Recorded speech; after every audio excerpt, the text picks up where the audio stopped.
One Monday morning, Shane the postman was riding through the neighborhood on his usual route, delivering the mail. As he approached one of the homes, he noticed that both cars were still in the driveway. His wonder was cut short by David, the homeowner, coming out with a load of empty beer, wine, and spirit bottles for the recycling bin. "Wow, David, looks like you guys had one hell of a party last night," the postman commented. David, in obvious pain, replied, "Actually, we had it Saturday night. This is the first time I have felt like moving since 4 o'clock Sunday morning. We had about 15 couples from around the neighborhood over for some weekend fun, and it got a bit wild. We all got so drunk around midnight that we started playing Who Am I?" The postman thought for a moment and said, "How do you play Who Am I?" "Well, all the guys go in the bedroom and come out one at a time covered with a sheet, with only the family jewels showing through a hole in the sheet. Then the women try to guess who it is."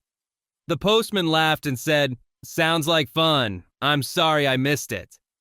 "Probably a good thing you did," David responded. "Your name came up 7 times. A young man goes into a drugstore to buy condoms. The pharmacist says the condoms come in packs of 3, 9, or 12 and asks which the young man wants. "Well," he said, "I've been seeing this girl for a while and she's really hot. I want the condoms because I think tonight is the night. We're having dinner with her parents and then we're going out. And I've got a feeling I'm going to get lucky after that.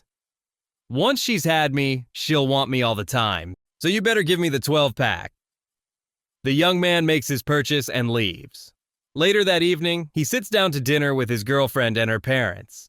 He asks if he might give the blessing, and they agree. He begins the prayer, but continues praying for several minutes. The girl leans over to him and says, "You never told me that you were such a religious person." The boy leans over to her and whispers, "You never told me that your father is a pharmacist." There's this little guy sitting inside a bar just looking at his drink. He stays like that for half an hour. Then this big troublemaking truck driver steps next to him, takes the drink from the guy, and just drinks it all down. The poor man starts crying. The truck driver says, "Come on, man, I was just joking. Here, I'll buy you another drink. I just can't see a man crying." "No, it's not that. Today's been the worst of my life. First, I overslept, was late to an important meeting. My boss, outraged, just fired me. When I left the building to my car, I found out it was stolen. The police, they said they could do nothing. I got a cab to return home, and after I paid the cab driver and the cab had gone, I found that I left my whole wallet in the cab. I got home only to find my wife was in bed with the gardener. I left home and came to this bar. And when I was thinking about putting an end to my life, you show up and drink my poison."